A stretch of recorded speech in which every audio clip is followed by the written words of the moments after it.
میرے سسرال والوں نے مجھے گھر سے نکال دیا کیونکہ وہ چھوڑ کے چلا گیا تھا ہمیں۔ میں کتنی زخمی ہوں، یہ میرے زخم کسی کو دکھائی نہیں دیتے۔ 2 بیٹیاں ہیں، ایک بیٹی معذور ہے، بیٹا ٹھیک ہے، لیکن یہ ہے کہ اب اس کو آہستہ آہستہ اس کو کان بند ہو گئے، اس کو سنائی دینا بند ہو گیا، اس کی نظر آخری سٹیج پہ ہے۔ بہت مجبور ہوں اس وقت میں۔ کسی کی اولاد کو کوئی دوسرا آدمی نہیں سنبھالتا۔ میں نے ماں اور باپ بن کر دونوں رشتے نبھائے اپنے بچوں کے ساتھ، کیونکہ میری ایج اتنی ہو گئی ہے کہ میں اب گلیوں میں دھکے نہیں کھا سکتی، نہیں اس کا علاج ممکن نہیں۔ خدا کے لیے، اللہ کی رضا کے لیے، اللہ رسول کے صدقے میری مدد کریں۔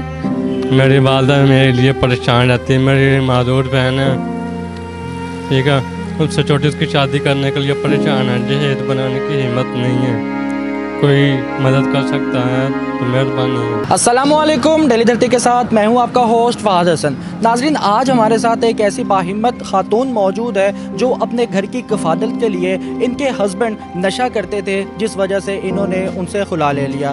ناظرین، ان سے طلاق لینے کے بعد یہ بہت مشکلات کا سامنا کرنا پڑا ان کو۔ یہ اپنے بچوں کو لے کر کہاں جاتے؟ انہوں نے اپنے بچوں کی پرورش کے لیے کام شروع کیا اور گلی محلوں میں جا کر پاپ کارن سیل کرتی ہے۔ ان کا نام اللہ رکھی ہے۔ ان سے بات کرتے ہیں، ان سے جانتے ہیں کہ آخر ان کی زندگی کا سفر کیسا رہا۔ السلام علیکم۔ وعلیکم السلام۔ کیسی ہے ماں جی؟ الحمدللہ، اللہ کا شکر۔ مجھے یہ بتائیے گا کہ آپ کی جب شادی ہوئی ہے تب آپ کو پتا تھا کہ آپ کے ہسبینڈ کیسے ہیں؟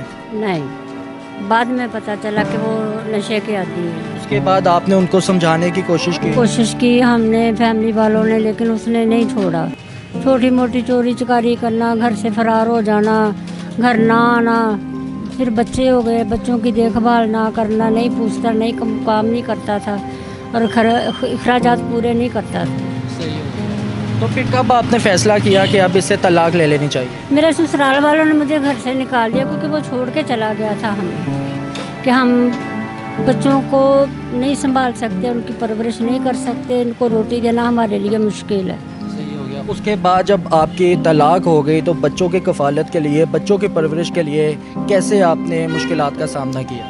بہت زیادہ، یہی سمجھ لیں کہ میں نے پوری زندگی اپنی کانٹوں پہ چل کے گزاری۔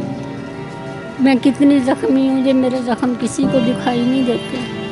بہت پریشانی میں نے اپنا وقت گزارا ہے۔ بچے بہت چھوٹے تھے، ایک بیٹی معذور تھی جس کو سنبھالنا، پھر کام بھی کرنا، محنت بھی کرنی، اور ان کو بھی دیکھتی تھی۔ کتنے بچے ہیں ماں جی آپ کے؟ 3 بچے ہیں۔ 3 بچے ہیں، ایک بیٹا اور باقی بیٹے کے بیٹے؟ 2 بیٹیاں ہیں، ایک بیٹی معذور ہے، یہ پیدائشی تھی وہ؟ پیدائشی ہے۔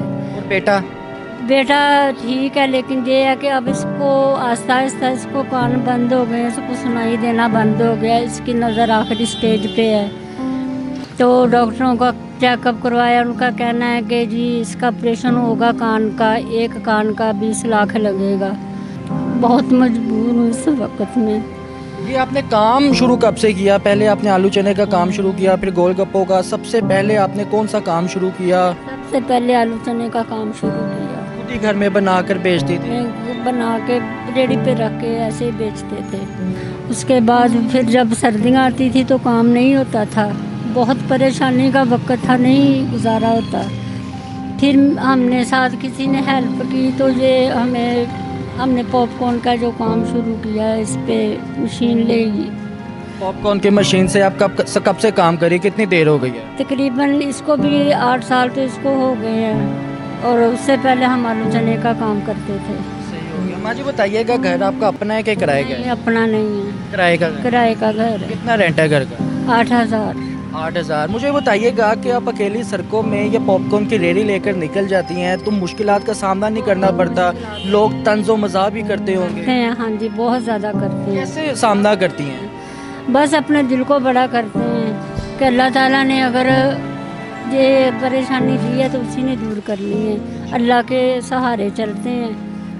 یہ بتائیے گا کہ کتنے دیہاڑی لگ جاتی ہے، روز کا کتنا کما لیتی ہیں؟ بس یہ ہوائی روزی کبھی لگے تو 500-600 لگ جاتا ہے، لگے تو 1000-1200 بھی بن جاتا ہے۔ بس ایسے ہی ہے، گزارا کرنے والی بات ہے۔ جو چیزیں، گیس بھی مہنگی ہے، جو اس کے لیے مکئی لاتے ہیں وہ بھی بہت مہنگی ہے، بس گزارے والی بات ہے۔